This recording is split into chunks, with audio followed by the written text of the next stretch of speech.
Welcome to KMBest podcast. I'm KMBest. He's Magic the Gathering legend, Gerry Thompson. Today we're going to take a look at the upcoming season of Marvel Snap, all zombies all the time. But before that, Gerry has a very important announcement to make. I have great news, everyone. The woke mob will not defeat me. The Cactuar is staying.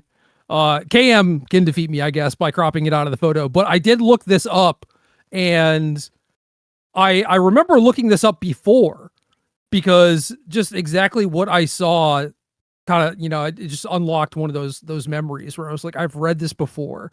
So I must have specifically looked up, why does a Cactuar look like a swastika? Mm-hmm. And apparently that's a pretty natural question to have. Yeah, but it's weird that I would have looked it up before directly, I don't think it's that weird, man. It's no weirder. Anyway, it's a symbol of like good luck and fortune, apparently, and it has like Buddhist roots and stuff. It's a Buddhist manji. Yeah, so that's the reason, allegedly. I mean, that sounds like something that someone would say, right? Mm-hmm.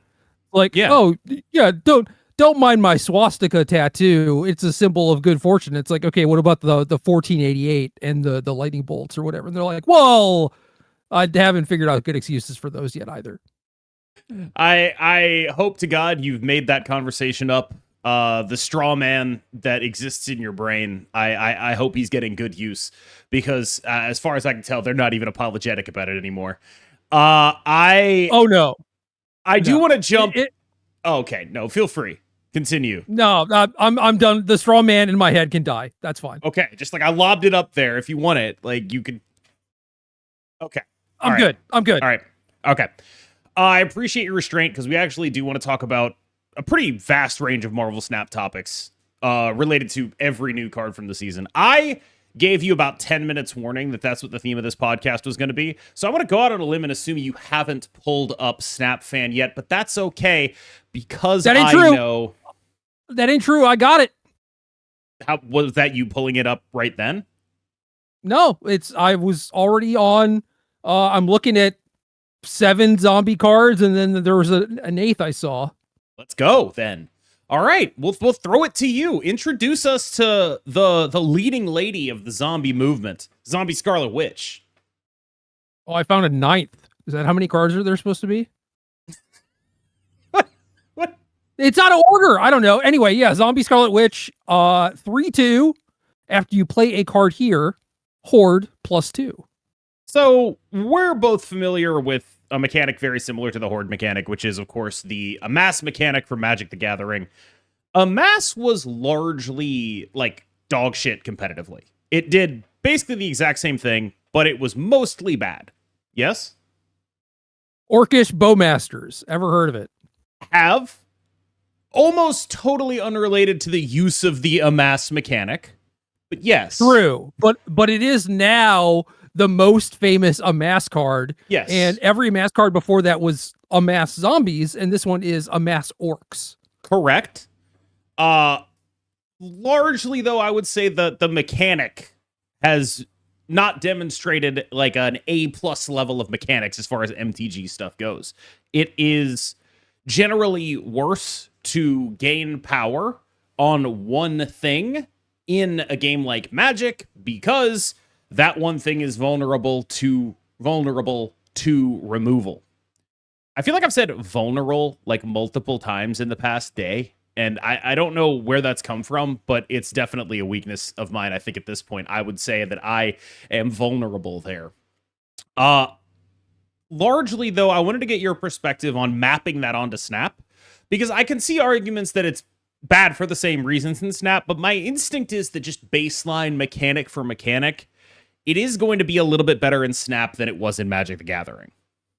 Yeah, I mean, we've talked about how board slots are sort of like the card advantage in Marvel Snap, and I think when you start the game, I definitely remember thinking this in the earlier stages of it, where I was like, oh, this card is great because it creates 2 bodies or whatever, and like you just didn't have enough cards that filled all of your slots. So what you wanted to do was like try to fill your 12 slots. Because And in large part, that was also related to a lot of our decks being Nova Carnage decks. You wanted bodies for the Nova true. that was +2ing your whole board. But yes. Yeah, but I mean, like when a game of Snap ends, if you have not filled all the slots at all of your locations, you are kind of spewing, right? And A then little bit. now there are cards like Kate Bishop, for example, or even things like Merlin, where it requires a bunch of like board slots open to be able to play multiple cards per turn. Like now it is so much more pressing that you get actual equity from each slot that you take up. And also, you know, as you go along, like maybe people are playing like clog type of stuff or something. So every board slot you have needs to get as much value from it as possible. So yeah, certainly if Horde was just like, oh, make a 2-power thing in a random location, like that would just screw you at some point. So going tall, I can see the usefulness of that, I suppose. Yeah, I think the interesting thing about the Horde mechanic to me is the way they've tied it into other mechanics, which is to say, because there are only so many Horde cards, they're going to be defined by the cards they're good by. Because you can't just good with. You can't just like put all the Horde cards in a deck and call it a day. There aren't enough to actually do that. So you need to have some sort of hybridized game plan. And with Zombie Scarlet Witch, I think, you know, it's probably time to talk about her specifically. 3/2 that has Horde 2 whenever you play a card on her location. Horde, for those who have been listening for the last 5 minutes, but we didn't explain it, it makes a guy and then it makes that guy stronger for every successive Horde trigger. Now, if you don't have a Horde already, it yes. makes one, right?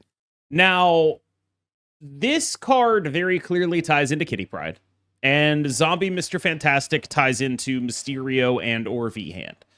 And I think that largely, if I'm second dinner, what I want to come out of this season having is having one of those two decks be having a Horde package in one of those two decks be the best way to play one of those two decks. Not the best deck in the game, but I would want to come out of this season saying the best Kitty Pryde deck is a Horde deck, because I don't know when they're ever going to be able to make other cards for this archetype, which should impact how people look at the purchasing of it. Merlin is pretty close to a Kitty Pryde. Like a lot of the stuff that Kitty does well, Merlin also does quite well. I'll tell you why I disagree. 2 of Merlin's spells do not want to go in the Zombie Scarlet Witch lane. 2 of Merlin's spells do not want to go in an Elsa Bloodstone lane. 2 of Merlin's spells do not want to go into a Hope Summers lane. I get that in theory it is very similar, but in practice I think there's going to be like some pretty awkward roles there. Well, it depends, because if you're doing Merlin stuff, you probably want fodder. Best piece of fodder is the hood, right? So if you play like Merlin, then Zombie Scarlet Witch, then you play like hood plus, you know, polymorph for once in future, then that's great. You're cooking. But yeah, I agree that those spells like Zombie Scarlet Witch at 3/2 it's going to be hard for her to not be the target of those spells a lot of the time. Yeah. And also, like, I think it's very easy to look at this card and be like, oh, it's old Angela. Just costs 1 more. It's got a couple extra powers, split across multiple locations. But I think we just have a lot more ways to deal with that right now than we used to. It used to just be like, you have to kill the Angela. We didn't really have, like, Cosmic Ghost Rider and a Good Lady Deathstrike and all of that kind of stuff that's, like, actively good into this kind of thing right now. It was just Shadow King and Shang-Chi back in the day. And I think that matters, honestly. Yeah, I mean, the 2 of the cards that you noted do cost 5, and it's possible that like 2 turns with this, you are getting the value out of it, and then maybe it's like, okay, fine, yeah, you killed my Zombie Scarlet Witch. But I don't know. I do feel like this card is relatively strong, and it is interesting when you look at a lot of these cards because they do have the Horde mechanic, and the Horde thing by itself, I think a lot of these cards are not very good individually. Zombie Scarlet Witch is maybe the exception to where I could see this. Like if you're just doing a Elsa Kitty deck, like, okay, maybe you play this too, right? But like the other cards don't really have that capability. It's like you kind of start with Zombie Scarlet Witch and then you add the other Horde cards as you want. The closer this season has gotten, the more my evaluation of the mechanic has focused on specifically Zombie Scarlet Witch and Zombie Mr. Fantastic, because those are the ones that are just like, yeah, I play those, right? I happen to be interested in playing a 2/8 and a 3/12. Like, I will do that, right? What I probably won't do is do any of the other stuff. Like, there are a bunch of zombie cards, which honestly, at this point, I think it probably makes most sense to just sort of list them out here. So Zombie Mr. Fantastic, 2/2 Horde 2, activate, give +1 power to 4 created cards, total of 4, not like it's going to give 4 power out every time, but a total of 4 created cards can get up to 1 power. We have the Hunger, which is a 1-cost spell, which has the ability to hoard 3, so 3 power to your thing. Zombie Giant Man, a 5/3, I believe, that has Horde 1 and gets the power of your existing Horde. And, of course, bringing up the rear, there is Zombie Sentry, a 3/4 that hoards X, where X is the number of the cards in your right location. Nailed it. Yes, I believe I did. Now, other Horde details that may be pertinent. The Horde spawns at the location that is not the one you played the card that says Horde at. So you have minimal control over it, but it's still going to be 50-50 between which of the other 2 locations it ends up spawning at, and that will matter. The Horde is a 0/0 token, so there's no like, haha, I'm doing a bunch of amazing stuff and like I'm making a Horde and polymorphing it into bigger guys. It's a 0. It is created, so there could be some strange, supreme, repeatable Horde kind of things. Turn every Horde into a +4 on a strange, supreme kind of deal. Every proc you get on a Zombie Scarlet Witch, that kind of stuff seems potentially interesting, potentially compelling to me. Largely, though, the 2 cards that stick out are Zombie Mr. Fantastic, because you play Zombie Mr. Fantastic, it makes a Horde. It's a 2/4 split across 2 locations. It and then has an activate that makes it a 2/5. You play Mysterio, it's a 2/8. I'm very interested in playing Mysterio. So then you suddenly have a sort of Mysterio Kitty Pride deck. And we've had plenty of decks that play like that. Mysterio, Kitty Pride, because you want to play the Zombie Scarlet Witch. Those 2 feel like they're going to have the most immediate home. A Zombie Scarlet Witch, Zombie Mr. Fantastic, Gwenpool, Hope Summers, maybe Elsa, Mysterio, Kitty Pride deck. That feels like something that will exist and I will be able to do strong things with. Yeah, I think you're hopeful. I think it's just like cards that KM likes. I was playing basically that deck before Jocasta dropped and kind of blew the doors off the power level of the metagame. Like, it used, like, last week, there was, like, a real debate over, like, what the best Mercury Mobius deck is. And then Jocasta dropped and it just became not a question anymore, because now it's just do Invisible and First Step stuff, because it just has the highest ceiling on Earth, right? Like, it's like, the way I think of that deck right now is it's like discard, but it can run tech if it wants to. So it's basically the exact same thing. It's not busted or anything, but it has really cemented itself as like, that's what you do if you're in the space of like being a Mercury Mobius deck. You don't do the Gwenpool stuff anymore. But I was playing Gwenpool stuff and it was awesome for me just a week and a half ago. So I don't think this stuff is like DOA or anything like that. I just don't know how you ever get a 3rd Horde card in the deck. Like, I can't imagine wanting to build for Zombie Giant Man when I could just play Juggernaut or whatever, you know? My final turn is like Juggernaut and Shadow King your Horde. Your final turn is Zombie Giant Man. You feel dumb. You feel bad. What if you Zombie Giant Man on 5 and then you play something like Absorbing Man on 6, or this is maybe pie in the sky, but Absorbing Man Grandmaster? I would describe that as pie in the sky, yes, but I mean it's a number of points. It is a lot of power, right? I don't know if I would describe it as a lot of power. but it's a number of points. I just, again, I feel like, you know, when you look at like what the ceilings of this metagame are, where like you have like Jocasta loops, Omega Sentineling people for negative 35 or whatever, and that's like not even the good draw out of that deck. It's like, oh, okay. I guess I don't really care about that. Like, it's definitely a little bit, yeah, I don't know. Like, it's the kind of thing where it's like, you can do stuff with this, but I can't imagine it like sticks around at a top level if that's what it's doing. And I can imagine a Mysterio Gwenpool deck sticking around at top level because it has before. Yeah, I don't know. One of them seems like a much higher ceiling to me, but I think the same, but about the other one. I think you're underestimating the amount of points that like your average Mysterio Gwenpool is, and overestimating the amount of points that your average whatever Zombie Giant Man is. To be clear, I'm not poo-pooing those cards so much as I am poo-pooing Elsa Bloodstone. Oh no, I think Elsa. That's why I said maybe Elsa. Because the last time I played this deck, Elsa sucked, and Hope Summers was the GOAT. So, like, to me, Hope Summers is much higher up on that priority list than Elsa is. Fair. That's fair. Like, I a lot of that is down to, like, you know, Juggernaut got an extra piece of energy attached to him, and, like, you kind of need to be doing extra stuff. But, like, whenever I had Hope Summers in the Gwenpool Mysterio deck, I felt amazing because it just gets you just one or two more things happening, and you care so deeply about that. If you're a Zombie Scarlet Witch deck, is that extra one or two starts really compounding in a way that, like, I think that Hope Summers is going to be way more crucial to those decks than Elsa Bloodstone is. Yeah, I believe that. Elsa very much like fringy here to me, at least. Okay, cool. In that we are in agreement. Okay. So in a world where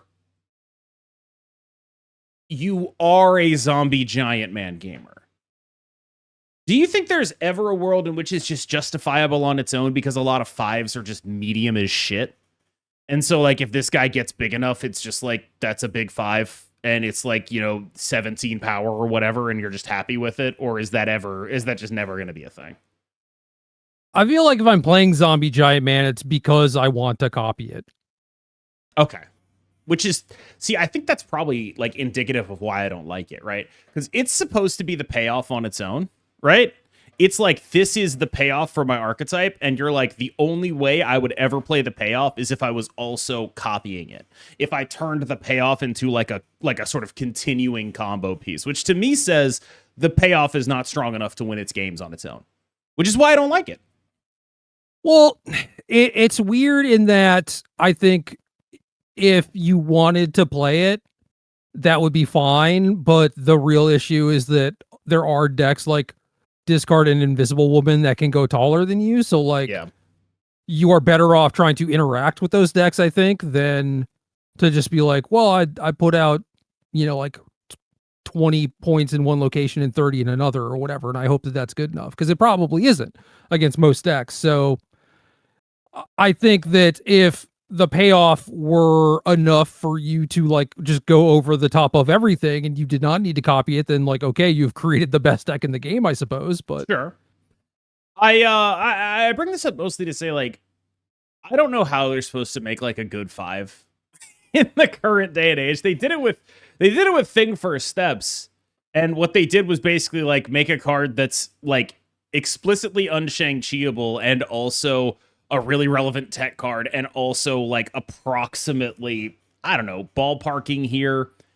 Let's say he's probably like on average 14 to 16 power. And it's like that plus being a tech card is sort of what it takes for like a 5-drop to be good right now. Other examples, Hellion, Legion, these are cards that just like win games, right?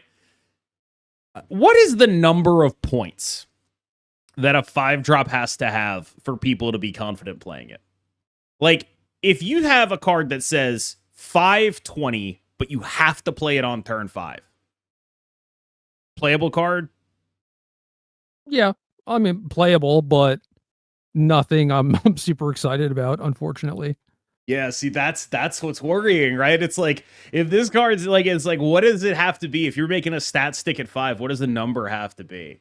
And like to be clear, that card would probably be a little bit busted because you'd like nightmare it or whatever, and then it would be like kind of sick as hell, right? Like Yeah. I get it, but like let's assume it had like a real restriction that wasn't routinely being bypassed in that way, right? Like I don't know what the number on that card would have to be, and I do think that you could probably get away with like in a world where nightmare and things like that didn't exist, you could probably be like a 5, I don't know, 18 or something with that restriction, and it would not be a broken card. It would just be like present and strong. Yeah, I mean, I feel like that restriction is worse than Red Skulls, for example. A little bit.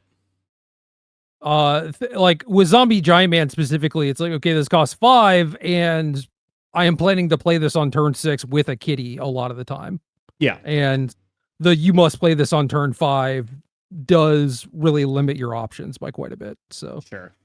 I mean, like Shang-Chi is not really that present. A card like that would bring it back, right? But it's just like it's one of those things that really sticks out to me is like I don't know exactly what the power curve of 5s is supposed to be, but they basically need effects that are like impactful and to not be super vulnerable. And that's like that it's a hard ask, and I don't think Zombie Giant Man meets it. well, yeah, I mean, we've had this discussion before where like what vanilla power would a 2 cost have to be in order for you to play it in your deck, right? 6. And Yeah. yeah, like, realistically that number is too high, but that's because cards having utility is way more important than just overall stats. Like obviously if a card has a bunch of stats and does something cool, then all right, I'm in, sure. But power alone generally is not good enough, not important enough to be investing in. Like you want your stuff to have some amount of utility. I think Marvel Snap's seen an increasing amount of onboard combos be available since the advent of the activate mechanic. And that's, you know, those two are related, right? Like the Bullseye comes out, onboard combo, Superior, or not Superior Spider-Man, Symbiote Spider-Man, onboard combo. By the way, did you see the Superior Spider-Man card that has the nameplate The Superior Spider-Man Returns? Because my Discord has already started calling it SSMR, and I'm so mad because normally they cut off the nameplate, but they left returns on there. And that abbreviation sucks, and I'm pretty sure they're going to cut that returns bit out of there by the time the card actually comes out. But no, it's already SSMR. I hate it. Anyway. Well, yeah, it's also like looking at it, it goes off of the card. Yes, it's very clearly not going to be on the card, but my Discord has taken it and ran with it, and I hate it. I do think we probably should do a little bit of lip service, at least, about the other remaining Horde cards, which are, of course, the Hunger and Zombie Sentry. The Hunger 013, Zombie Sentry, potentially a 3/8. I can see a world where, like, and this is interesting to me because I think Zombie Mr. Fantastic hooking into the Mysterio stuff, hooking into V-Hand stuff is going to be the most important part of this archetype. And if it doesn't hit, the archetype won't hit. And I feel sort of similar about Zombie Scarlet Witch, where like if you look at like what percentage of the archetype these cards are, I would say Zombie Scarlet Witch is like 40%, Zombie Mr. Fantastic is like 40%, and then everything else is like 20%. And because of that, like I can see a world where those cards got pushed a little bit more, right? Like imagine the following world. Zombie Scarlet Witch is 4 power or 2 cost, whichever one you want. And Zombie Giant Man is 4 cost. In that world, I can very easily see Zombie Sentry being a nerf target. Does that make any sense? You're just throwing out like a hypothetical situation, right? Yes. I mean, I guess, but like, I would still rather nerf one of the other 2 cards, but that's me. I just think that like doing something like that would get them to a like objectively these are going to be like good cards space, right? Like when they come out, like that would just be like bam, guaranteed these are going to be good cards. We know that for a fact, right? Yeah, that would be my guess at least, which obviously I guess means we don't know it for a fact. But in that world, I can't imagine them being very sensitive to like small changes, right? Because these are sort of marginal cards. And so I would imagine that you wouldn't want to hit the build-arounds immediately, but you would be very okay with hitting something like Zombie Sentry. And so, like, I look at him and I'm like, I don't think this card is actually that great. But I can see a world where this stuff hits and is just a little over the line, and they're like, we need to take a point of power off, but we're not really sure where, and they do it with him. Assuming it's only a little bit over the line, then yeah. Like, that's sort of the thing that sticks in my mind about Zombie Sentry, where it's like, this guy being bad is related to Zombie Giant Man being bad. And if Zombie Giant Man is good, you're really interested in this guy. But I don't know that he is enough that I would want to do this. Yeah, we'll see. I don't know. I think it is kind of cool that, I don't know, it's a double-edged sword for sure, but this is an interesting season where there's a new mechanic and it's like parasitic. Like there's nothing else that works with it. I don't know when or if we will get another zombie season, or if it makes sense for them to drop like a random horde card in a future season or whatever, you know, or with an event. So this is just kind of going to be what it is, maybe for a while. And if you want to do all of the horde stuff, you kind of have to get like all of these cards. And I guess I hope you have saved. Well, they actually accounted for that pretty well in terms of how these cards are being released. Zombie Scarlet Witch is on the Season Pass. Zombie Mr. Fantastic is a Series 5 card. Zombie Giant Man is a Series 4 card. Zombie Sentry and The Hunger are from game modes. So they are in Series 4, I believe, but they're from Sanctum Showdown and Grand Arena. So... okay, never mind then. They did a pretty good job here basically saying, you play the game modes, this archetype is $10, 9,000 tokens. Which, compared to, say, something like a Invisible Woman First Steps deck, a little more prohibitive in terms of the cards you gotta run alongside it, I think. Yeah, that's not bad. I guess I did not look into how many of these cards were Series 5, but I think they did a good job on this. That is cool. Like, I think it's nice to see some intentionality with regards to series releases and card distribution, because a lot of the time you hear them, part of the promise of like, oh, we're going to make more cards is that we're going to actually do something to make it easier on you. And so far that's never happened. Like, they haven't actually used their ability to make more cards in a cohesive way until this. It just hasn't happened, right? Like, during the Fantastic Four season, it's not like we were getting a staple card for the Invisible Woman deck out of the game modes. It just wasn't happening. In fact, that staple card was Fantasticar, and it was on the Super Premium Season Pass, which is actually bad. It was actually making things worse, right? Like, they have consistently not used all of their abilities to distribute cards in a way that makes things easier for the player until now. This is the first time they've ever done it. Yeah, it is, I guess, like, shockingly good to me. Yeah, it's like, oh, wait, you guys could have been doing this the whole time? It's like, oh, yeah, no, that is actually quite clever. Yeah, good job. I don't know. I'm guessing this is the first time where it's like, here is a mechanic in a deck kind of all on its own in one season. So, Invisible Woman? I mean, if you're considering like Mr. Fantastic being in the original deck, then yeah, sure. But I am, yeah. I don't know, like Fantasticar was in and out, I think First Steps was in and out. Like, the only card to me was, or the cards, I guess, were Invisible Woman, Mr. Fantastic, and now you mostly just need Invisible Woman. Yeah. But I do think they demonstrated a good degree of intentionality here. Where, I mean, maybe it's just like a lead time thing. I don't exactly know when the economy rework hit, and I don't exactly know when they were able to start planning things out like this. Like, this could just be like the first season they were able to be like, oh, so this is what the economy is going to look like. This is how many card slots we have. These are how many game modes we have. How do we make this not suck? Right? It might just be the only one they were able to plan for. But either way, it's good that they did that, right? Like, it is objectively a good thing. They split those things up in that way so as to not make everything super suck. There is still one way it could suck for players, though, and that is, why would I play the game mode if I'm not buying the season pass?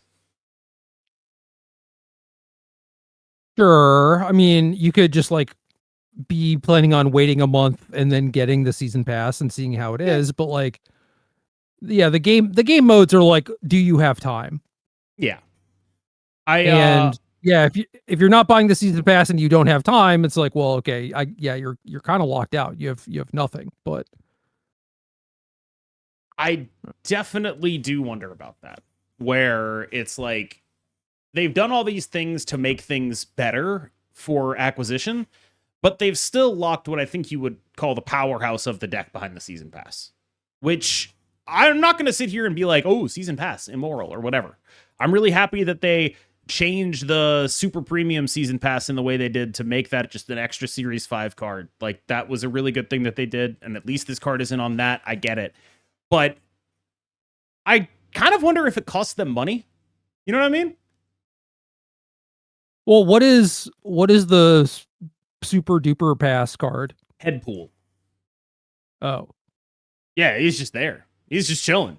He's totally unrelated to the zombie deck whatsoever. Like what I really like about this season is there's the zombie archetype, which to me looks like 3 filler cards and 2 Kitty Pryde Mysterio cards. So I'm already in for Kitty Pryde Mysterio decks. And then every other card in the season is like a discard or destroy enabler. And it's like they asked me what I wanted out of Marvel Snap, which is tier 1 Kitty Pryde, tier 1 destroy, and then they were like, here's a season, buddy. Like, go nuts. This is a season for me, just like for my personal tastes, I think. I think that's what happened. And I'm really excited for it. But I do think that mention of Headpool, unless you want to talk on the zombie package anymore, we should probably talk about like the other 5 cards in the season or however many there are. well, let me talk about how it's not a season for me because zombies look gross. Yeah, your taste in aesthetics leaves something to be desired, Mr. Cactuar. What cactuar? Where? I don't see it.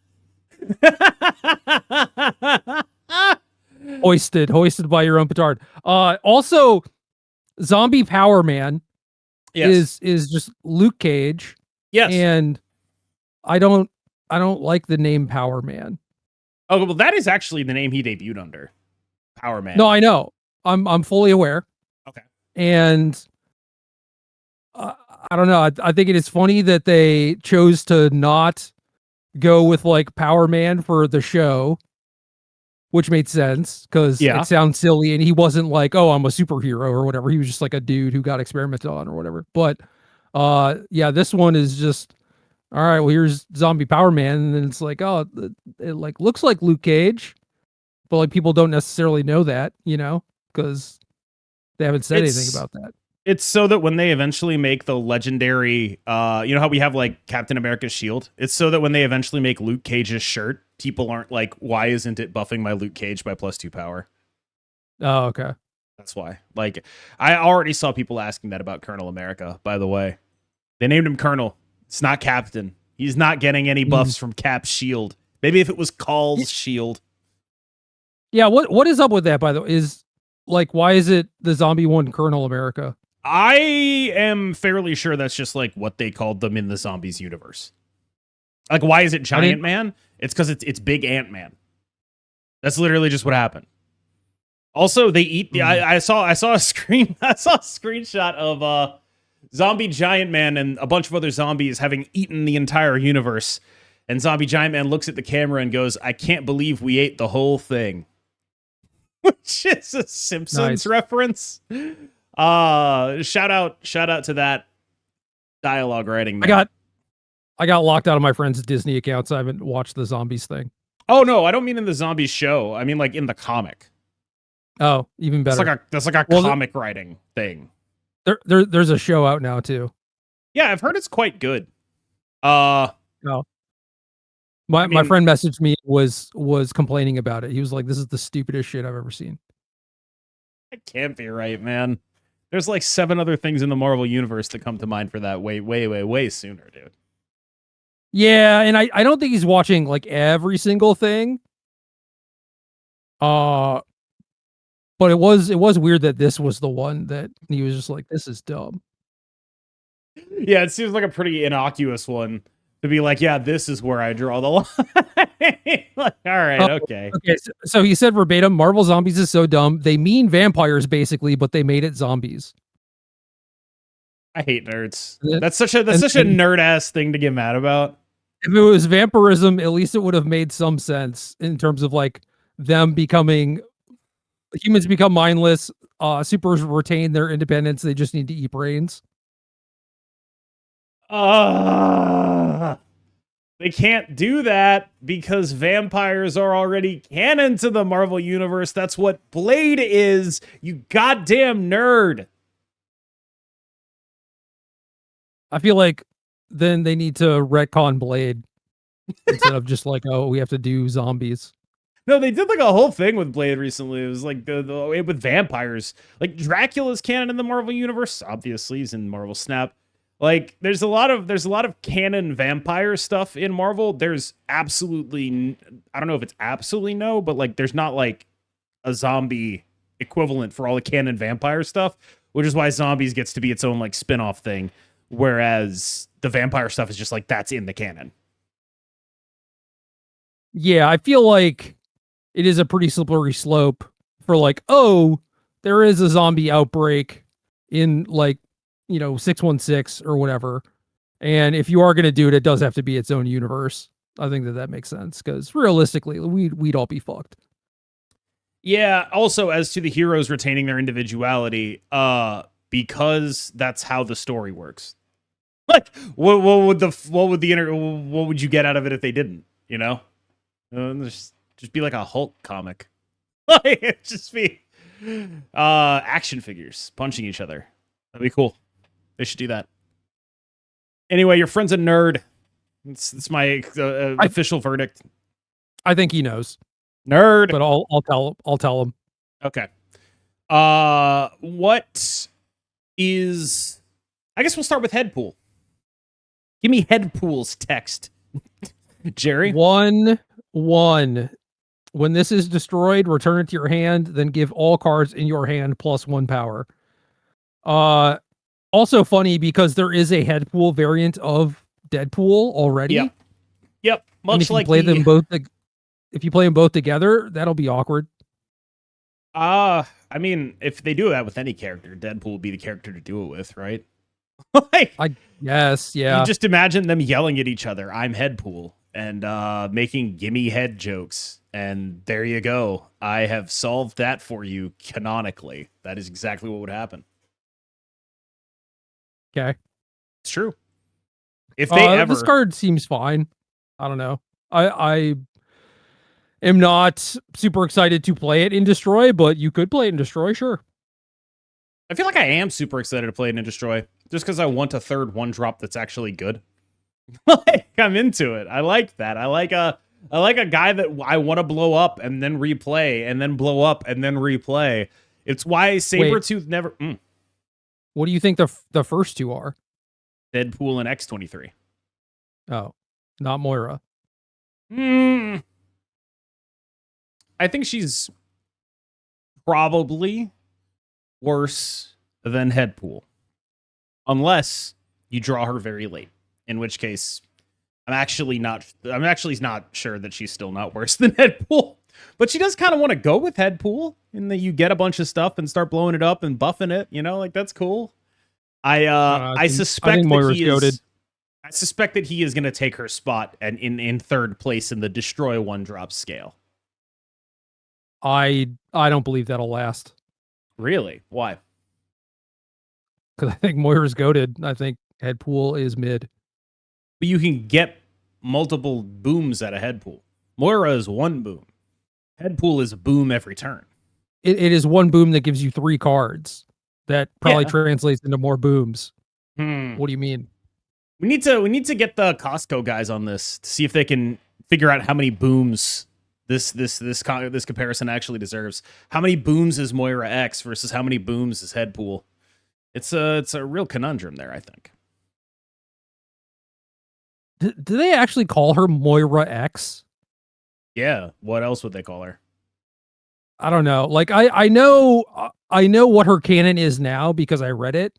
Mm-hmm. But back in my day, she was not a mutant, and it was just Moira McTaggart, and that was it. So like Moira X just sounds really dumb to me. They did a bunch of retconning of her, yeah. Absolutely. Yeah. Are you familiar with the machine Mr. Sinister built out of clones of her?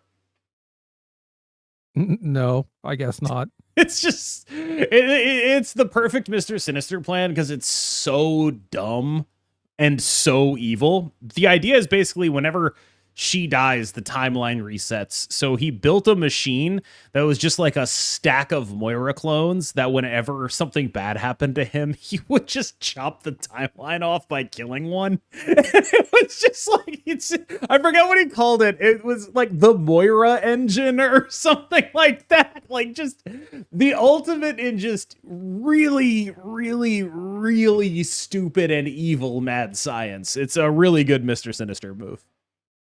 That's actually sick. It's so good. It's such a funny way to do it. And if you think about it, what Marvel Snap does is actually put us in the place of Mr. Sinister. We are the ones sacrificing Moira for our gain. That's what we're doing there. See, and unfortunately, there's only one Moira, and I don't have a fat stack of them. Well, if Moira started in your opening hand. Oh, yeah, true. Yeah, your fat stack. Then I got the Moira engine going. The Moira engine. Yeah, Mr. Sinister rocks. By the way, last time Mr. Sinister came up. Moira X engine? Or is it like Hunter X Hunter where you just say Hunter Hunter? It's not like either of those things. There's no X involved at all. See, that's what I've been saying, but you're telling me that people call her Moira X. What her name is. It's her name on the card is Moira X. It is a Hunter situation to me. You don't say the X. That's just stupid. Like, what is it? It's Moira X what? That's what I'm saying. So, like, why even say the X? Moira X engine. This sucks. This sucks so bad. I am just going to carry on talking about Mr. Sinister. I'm going to ignore all of this. He is... Someone pointed this out the last time he came on. We were trying to remember the name of Mr. Sinister's, like, gang of douchebags. I got it wrong. I said it was the Hellions. That's a much more modern Mr. Sinister gang of douchebags. The Mr. Sinister Nasty gang Boys. of douchebags, not the Nasty Boys either. It was the Marauders. That was Mr. Sinister gang of douchebags neither of us could come up with. Also, a different person pointed out that the Nasty Boys, wrestling reference, multiple things happening in your X-Men thing are a wrestling reference in the animated series. So there you go. Shout out to Mr. Sinister, shout out to the Marauders, and shout out to... we need to find like a real comics nerd who could just like power rank the various Mr. Sinister gangs of douchebags. What is it you called them? Like a collection of nutlows?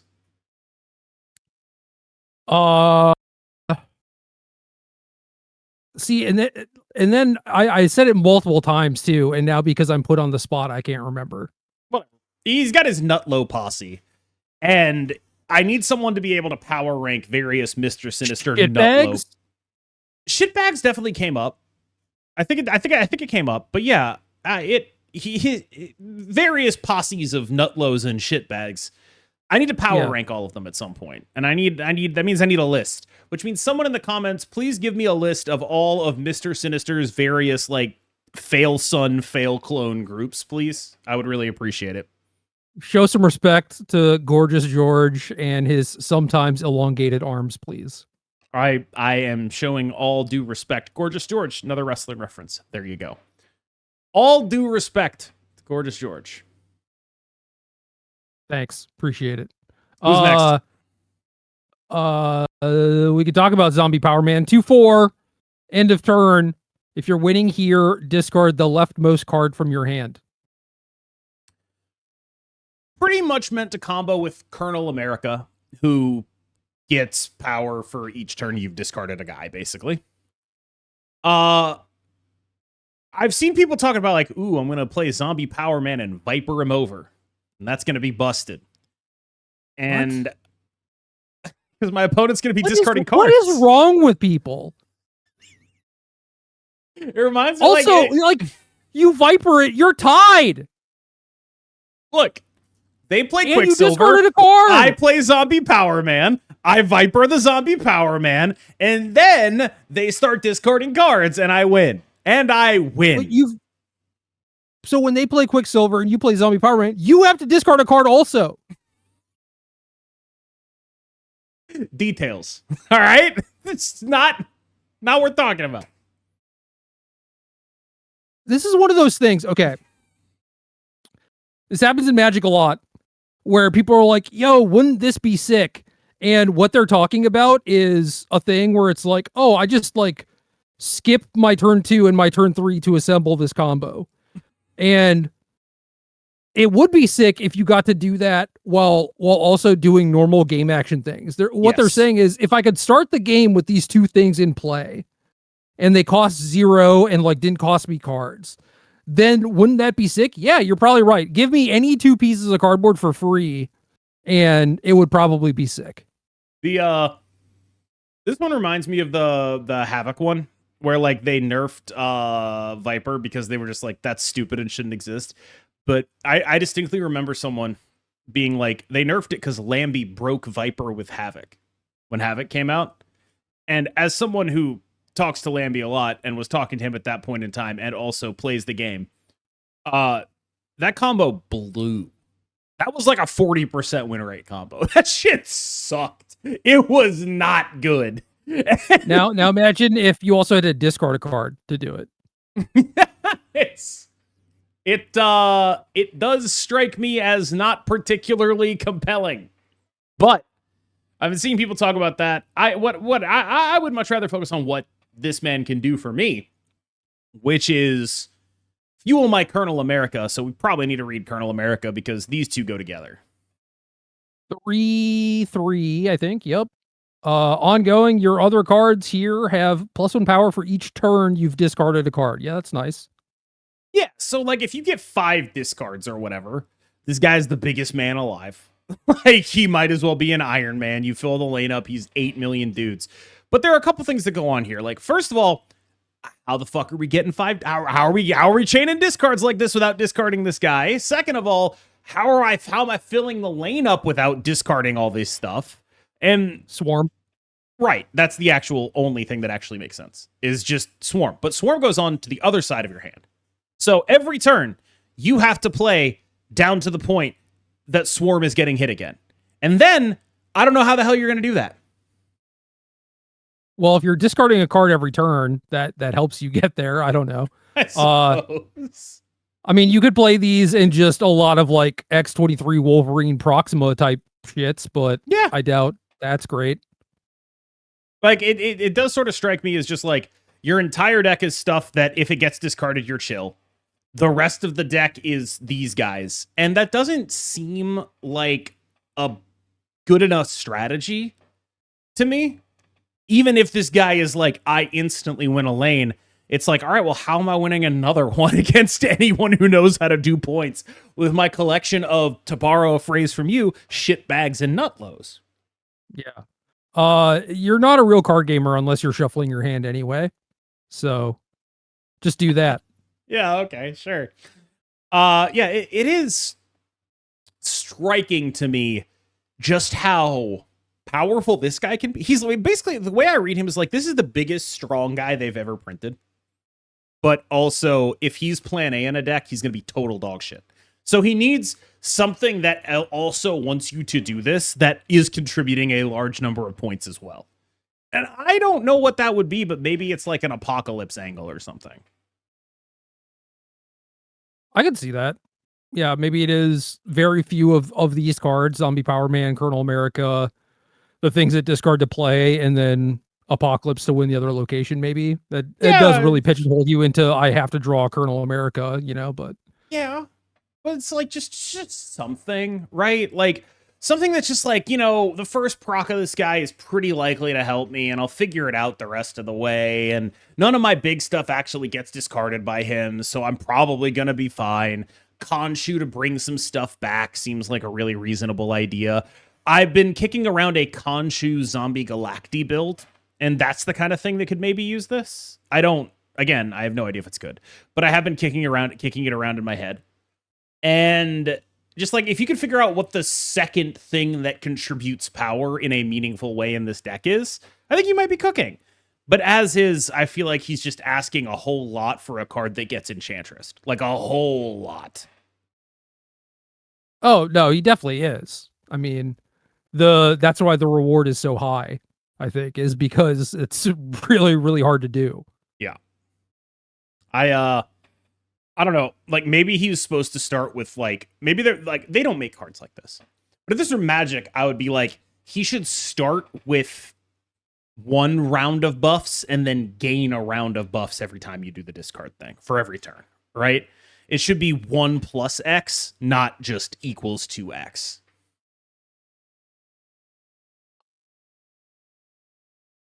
Then it is much better than Captain America because it's buffing everything with just one discard, right? But yes, I think that you could probably just make that card. Like, I think that is the kind of card you could actually print, because I think the incentives of a card that wants you to discard a lot and also fill up its own lane are so opposed that you just kind of have to put a ton of power on it.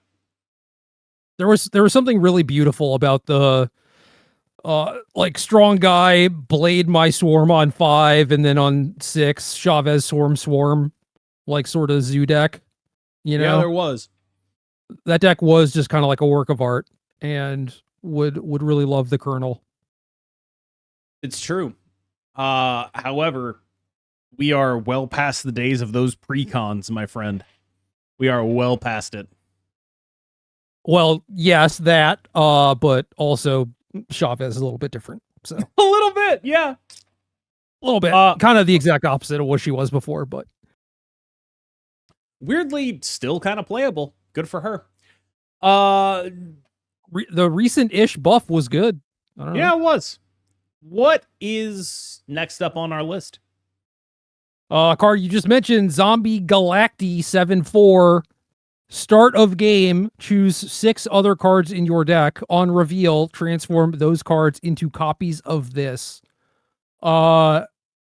Is this the first card that costs 7? No, Scar. No, I know, but like that doesn't cost reduce itself. Arishem. But it does kind of cost reduce itself because on turn 6 you have 7 energy. Okay, so first 7 that does not give you a way to cast itself via its text, yeah. I guess. I think so, yeah. So kind of interesting.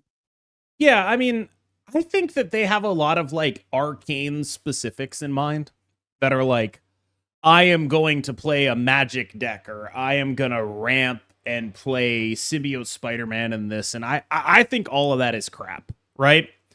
I think this card is a Khonshu card. I think you get this card in the discard pool.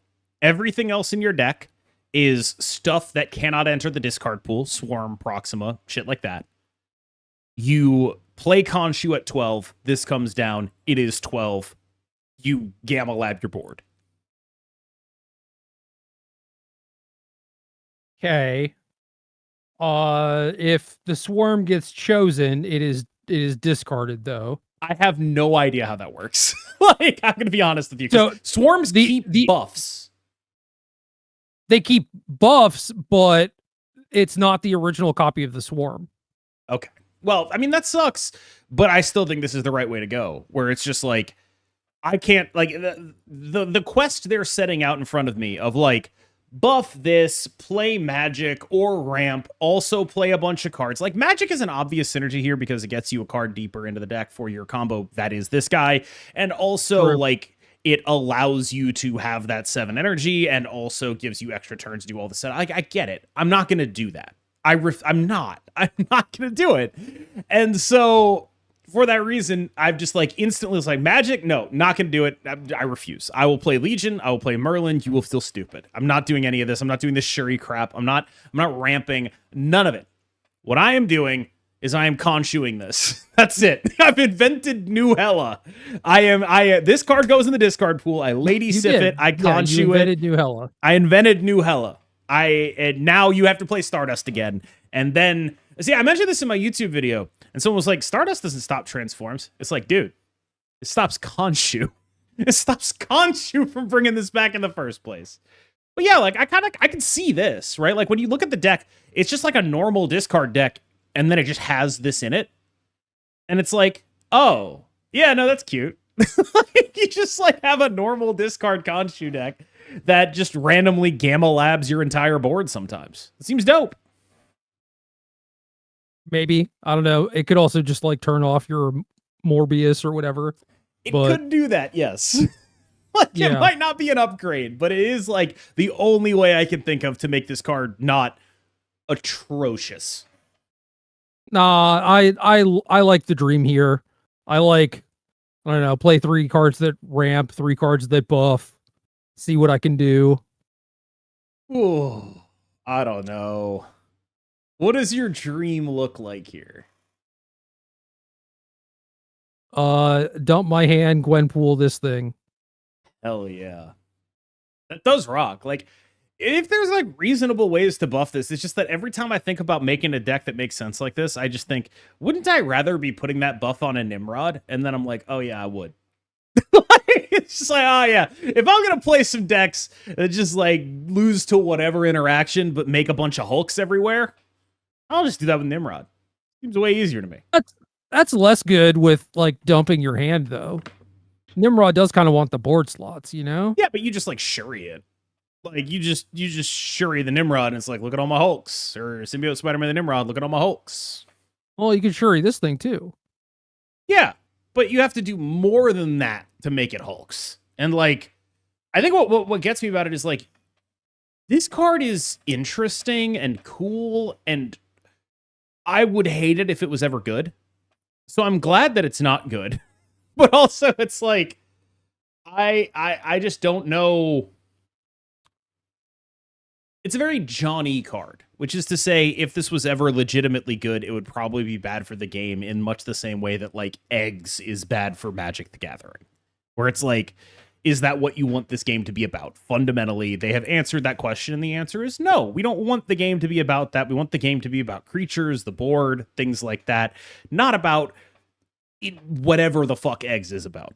Like, that is what this card is to me. Where it's like, if this is ever good, it is awful. So I'm glad that it's not good. We'll see. We'll see. Are you a believer?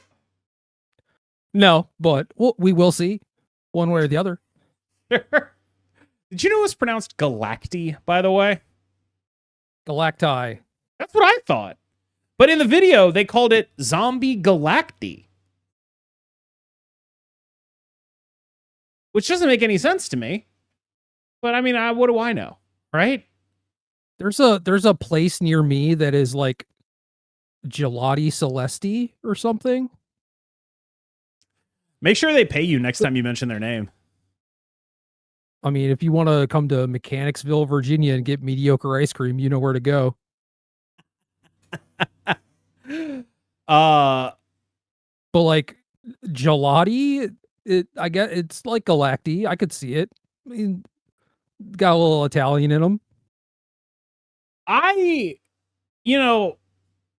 People who listen to this podcast may remember my special interest in what you might call the late Roman Empire, the Byzantine Empire, whatever it is. But the ways in which Latin and Greek sort of intermingled on into the Middle Ages. I just don't know the formal rules of the grammar of either one of them to be able to say, oh, this is from Latin or this is from Greek. I have No idea. But instinctively, I would say that it should be pronounced galacti if it's Latin, which means it must be Greek for it to be galacti. That's my only guess. I can't think of any other way for that to make sense. Much like Shang-Chi, it is a made-up word. Well, yes, it's like it's supposed to be like the plural of Galactus, right? Like but Galactus is written as if it is Latin. That's what it's stupid. Whatever. I don't care. Plural Galactuses, I would think, is galacti. That's what I would think too. Yeah. But they said it galacti in the video. I just looked up Gelati Celesti and now I want an ice cream cake. Thank you for the ice cream update. Will you someone dude, have you ever had one of those? They're really Have I ever tasty. had an ice cream cake? Yeah. Look at how fat my face is and be like, oh yeah, have I ever had an ice cream cake? Yeah, I've had an ice cream cake to myself occasionally. The fuck? What do you think I am? I'm so offended. I'm just asking. I'm just asking questions. Offended. I'm so offended. I'm just asking questions. It's like asking you if you've ever worn an Under Armour t-shirt on a podcast. Like, hey, like it's just should be such an obvious answer for anyone who knows me. Like, or it's like asking you how you feel about a swastika that is green. You know, the answer should be obvious to everyone who knows you. Does it have a cute little face? If it's got a cute little face, then it means good fortune. And it's going to deal you 1,000 damage. It's definitely going to deal. It's 10,000, right? Is it 10,000 or is it 1,000? Well, they have different forms of needles. Yeah. Oh, there's like 1,000 needles, 10,000 needles. I heard you replayed. I guess I'm just gonna segue here. Final Fantasy Tactics. You just finished it, the remake. Yeah. Well, I finished it like a day and a half ago, to be clear. Came out on Tuesday, recording on Sunday. So you finished it on Friday. just in case that's not clear. I downloaded Tactics Ogre at Gerry's suggestion. And I started playing that again too. I'm at the very beginning. I'm assuming the guy you described as Sidolphus is you said basically that you got like the equivalent of Sidolphus Orlando from FFT. It's just like a really busted ass unit really early. I'm assuming it's the dude with the wings. It is Canopus, and he is toned down. He doesn't equip spears anymore. Oh, yeah, that actually makes a lot of sense. But like basically he just flies around. He has more health than my main character. He has a better range than my main character. He's the ability to use bows and normal weapons very well. More health, ability to fly, everything. He's just like better than everyone I have at everything. It's kind of like just very questionable. It's like, why is this like this? Yeah, he's just a beast. So yeah, I just got to him and like a battle or two after like he joins your party or whatever. I'm very, very, very early on. And I get why you like this game, but like it keeps reminding me like go check stores and go check go like change your classes and stuff. And I don't know what any of them do. So I'm just like clicking buttons randomly like does this improve me in a meaningful way? I think I'm going to make my guy like what the dragoon equivalent. Like there's like a dragoon that can cast magic. I think that's the direction I'm going. It's got like a spear. And he's got like good movement and he can cast like basic magic stuff. So I'm probably going that direction. I like playing spell sword stuff in that kind of genre. But yeah, that's where I'm at with Tactics Ogre, and Gerry is just like, "Oh yeah, I finished Final Fantasy Tactics." We downloaded them at the same time. That's true. Yeah. Like it's the difference is I don't really have a job or a life. So neither do I. I mean, you do have a job. You post videos every day. Job. It's nominally a job. You ask the IRS, it's a job. I just paid my taxes, bro. Oh, yeah. Holy shit. Yeah. I just paid the shit out of some taxes. So this shit is a job. I think a lot of content creators like fuck around on taxes. You know what I mean? Like, what can you claim? What can you claim? What can you claim? I do not. Like, I've heard of content creators like claiming the clothes that they wear in videos. I talked to my accountant about that, and she was like, "That's a terrible idea. Please don't do that." And I did not do it. You know, like I don't know. Maybe she's a bad accountant. I hope you're still writing off like as much as you can, though. Oh, I write off as much as I can. That feels like I'm not taking advantage of things. I don't know. But like, I write off plenty. I write off like my game expenses or whatever. But like if I buy a necklace, you know, and I wear it in the video, that doesn't mean I can write the necklace off on my taxes. I'm pretty sure. If it does, I have some questions for my accountant. Yeah, I don't think it does. Yeah. Yeah, I would not go that far, I don't think. But depending on what kind of sort of influencer you are or like are claiming to be, then I could see it, you know? Yeah. Like if your brand was like the prettiest man in Marvel Snap or whatever, then sure. Cozy already has that on lock. Second prettiest man in Marvel Snap. I'll take it. But yeah, that's sort of where I'm at on FFT, or not FFT, on Tactics Ogre. I'll probably do it. I feel like I'm gonna make a bunch of suboptimal choices and eat shit. But so far the game has not been that difficult. You can always go back.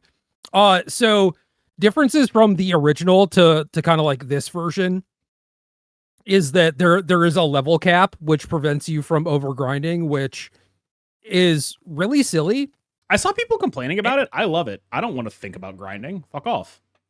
Well, it is silly in that there are places in the game where it does significantly increase the power spike for like 2 to 3 battles. And it's like, I think that they just didn't really do it perfectly. I don't think I'm ever going to complain about that. I might call it bullshit, but generally if you like give me some more constraints under which something is still doable, I'll feel happy about it. It's no Belias the Gigas in FFT, I'll tell you that much.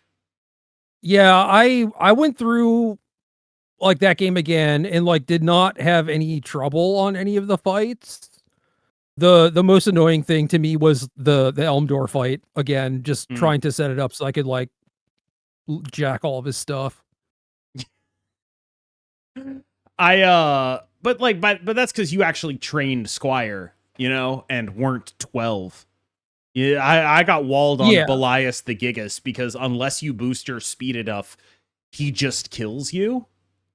Like you just can't win the fight. Yeah, I don't know if that's true. It might be. I don't know. It was for me. Like the strat that I used was there's like a Squire ability that gives you like +1 speed, +1 attack. You just run around spamming it and beat his ass. Yeah. But it's because the game locked you in there with him, and it's just you, your main character.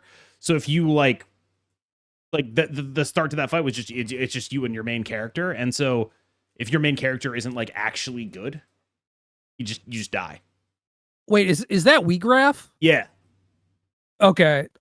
Yeah, that one I did die the first time, I think. Yep. I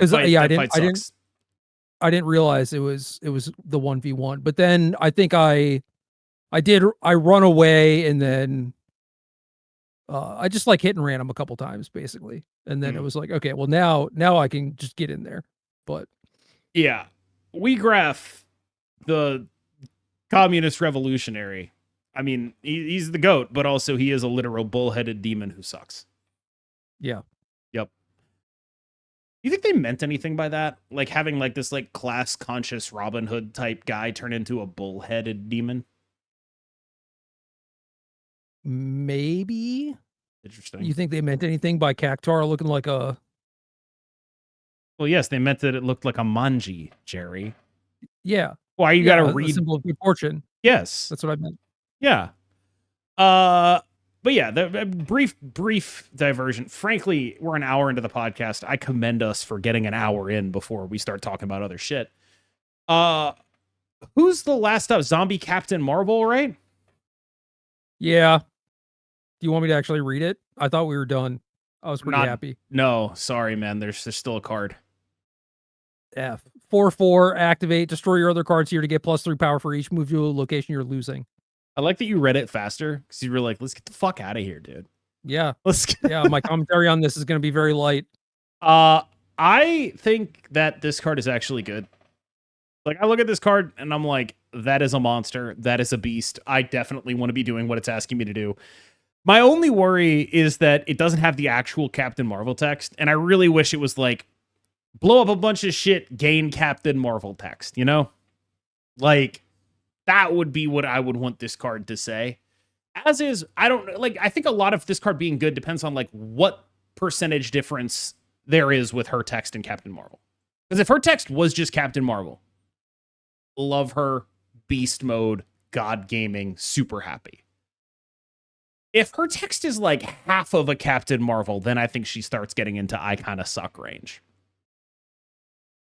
Well, part of the problem with your 520 can only play on turn 5 card is like your opponent now knows that you have that power in that location. They can either then blow up your thing or just not play there. And I think that is mostly what this is going to do.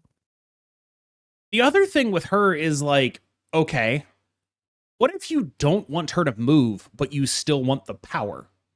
Like, that's the thing that strikes me about it, where it's like, what if you don't want her to move? I have a solution to this. Just be winning? Just be winning. Right. Great solution, Gerry. I appreciate your contribution here. It did great. Thank you for your... And you know what? In situations where I would not want her to move, if I'm winning all the locations, that's a good time for me to not want to move her. Yeah.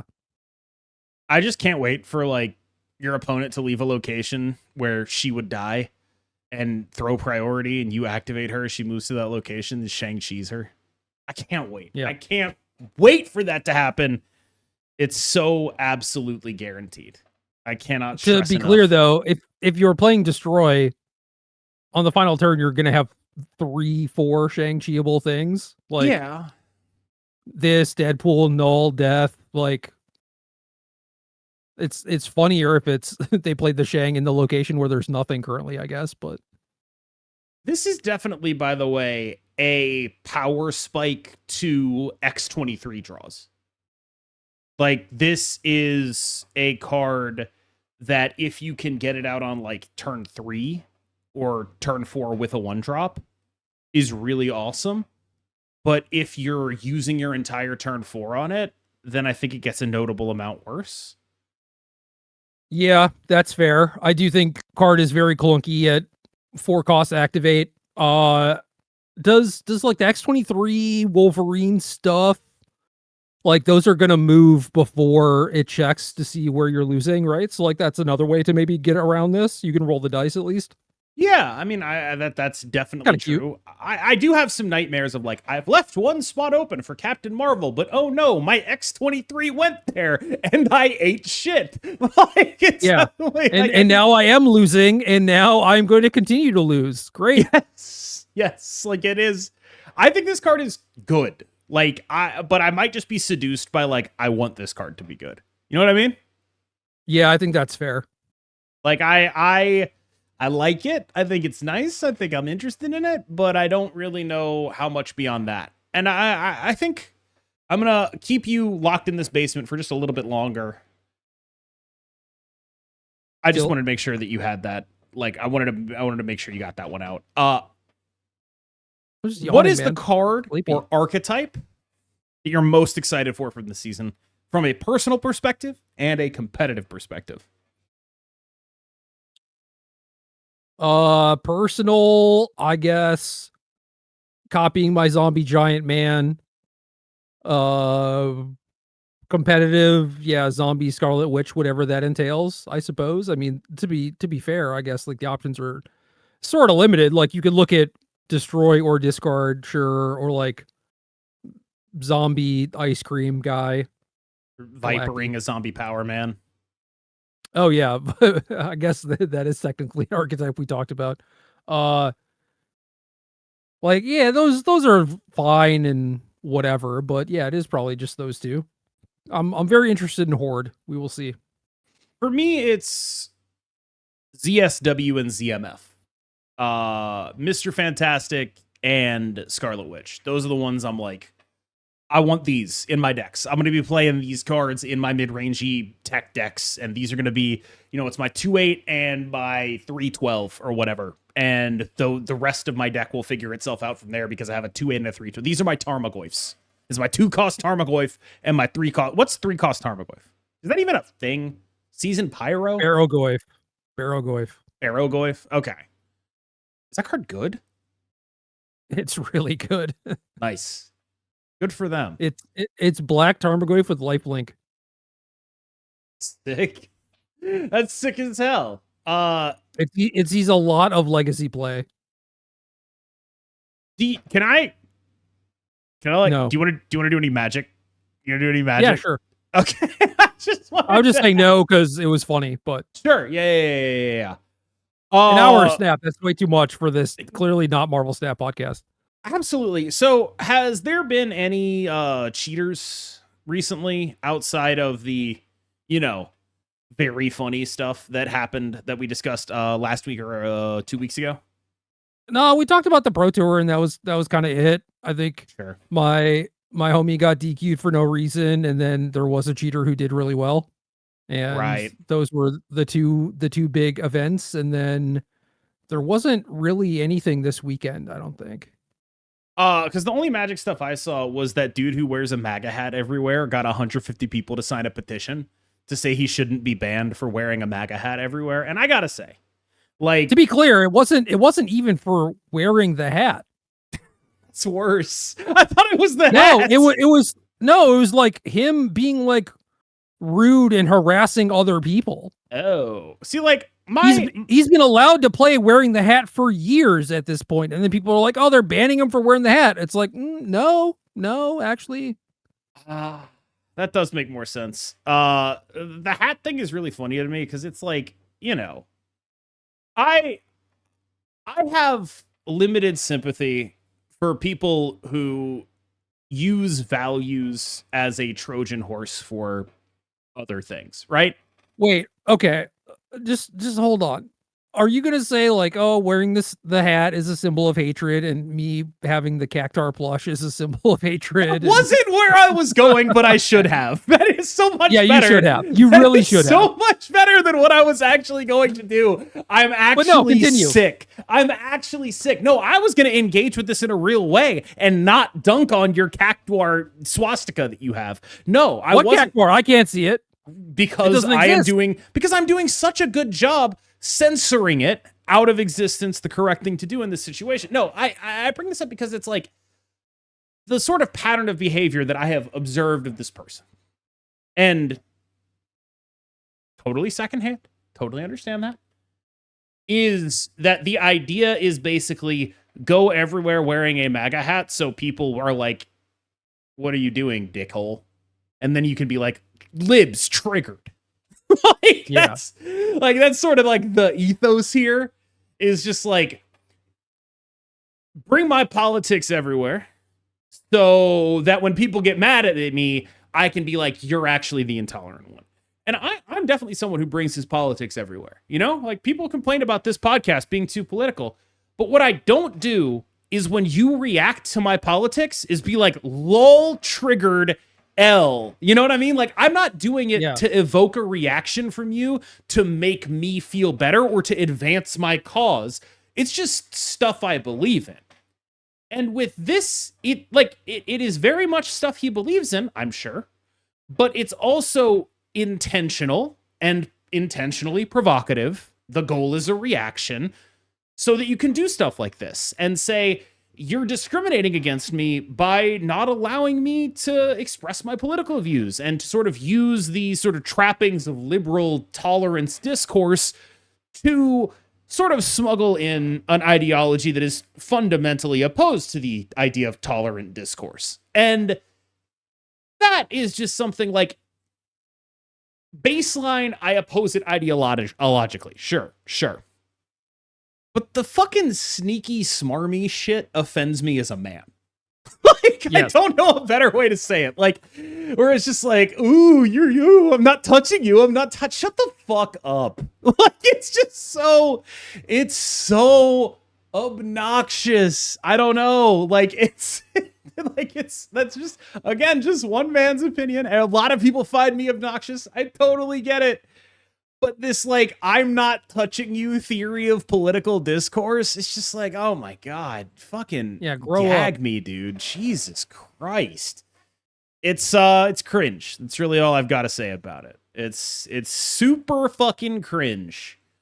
That's it. This whole, like, it's super cringe. I don't know. I dislike it greatly.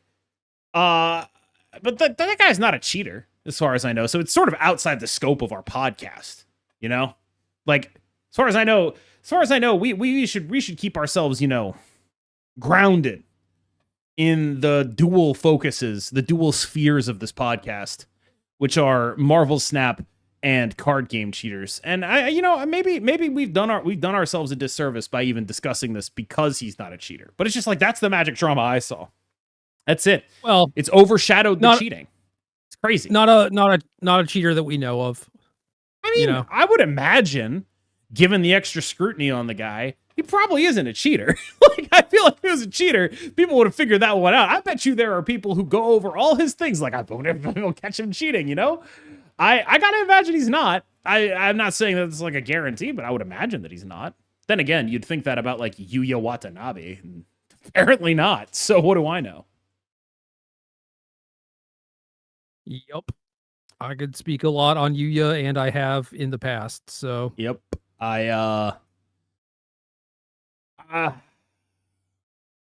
think that's probably about where we're gonna end it. Remember, Yuya Watanabe is innocent. Innocent of all charges, acquitted. He got pardoned for January 6th by you can support. Yeah, you can support Yuya by playing the Horse Girl racing game because he works for Psy Games. Is that actually true? Damn, he must be. Dude, is he balancing Uma Musume? Holy shit. I don't know if he's actually working on that game, but he was working on Shadowverse. Okay. I mean, I hope he moved over to the more profitable division. I saw Jeff Hoagland calling Shadowverse the worst balanced game he's ever played, which, coming from Jeff, is like, holy shit. That's a lot of games. Honestly, that might be the closest thing that I've ever come to, like, agreeing with Jeff. Yeah, so. you and Jeff are just like, you fucking unlikely bedfellows in this one. But yeah, like, very it's just like, holy shit. Like, that is just never what I expected. I started playing Pokemon Pocket again because they did a set that's just like a purely, like, reprints set, which sucks for 100% of actual players, except for me, who hasn't played in a year, so I could just log back on, and there's a guaranteed EX in every pack, and it's all shit I don't own. And so, like, it is exactly good for just me, and exactly terrible for everyone else. It's genuinely like if Marvel Snap did, like, a season where the only cards on sale were, like, Surge and, like, who else is, like, super popular and, like, good play rate wise? It's like the cards with the top 10 win rates or whatever. Yes. It's not just them. It's like there's a bunch of fodder in there too, but the thing is, I don't have the fodder either. Like, it's like they did a whole season of a catch-up mechanic. It's a very weird way to do it, and it's not a catch-up mechanic for everyone, because if you've been playing, you probably have all the cards you want. It's a catch-up mechanic specifically for if you haven't been playing the fucking game at all. It's so weird. And I talked to Jeff about it. He was like, it's probably not even good for you because you're getting so much garbage EX stuff. And I was like, that's where you're wrong. It's actually good only for specifically me, because if I do play this game, will do content on it, and I need a bunch of garbage EXs to do content. It's bad for everyone other than literally me, which just rocks. Well, I just re-downloaded it. Yeah? I wonder if I deleted my account. Ooh. You hate to see that. No, I don't really care. Tell me if you ever come across any good gacha games, by the way. I need like a phone game to screw around on. Because Pocket is just like, I'm opening packs. At least until I get enough cards. It's just a pack opening simulator. Yeah. And I was like, oh, I don't know. I could transfer existing save data. Does that work? I don't know, Nintendo but account? I think we've definitely hit the end of the podcast when we're talking about transferring existing save data. I've been KMBest. He's been Gerry Thompson. He's about to go try to figure out if he can get back the $1,000 he put into Pokemon Pocket. I don't know how much money you spent. Zero. $0. Come on, dude. Come on. This is not even a game. It is like you said. It's a pack opening simulator. I have not played for months. I apparently have been paying for the season pass the entire time. They got my ass. Oh, because it's a subscription? Oh, yes. My God. Yeah, they got my ass. Oh, my God. Got my ass so hard. Shut up, Pokemon Pocket. I did do that when it was free. I did that and canceled it. Got me. It's actually like a really terrible season pass for the most part. It's mostly cosmetics. This month I was lucky, though. It was an Entei EX, which seems pretty good. It says draw a card on it, so it's got to be good. I will see you later. I'm KMBest. He's Gerry Thompson. And we will see you in the next one.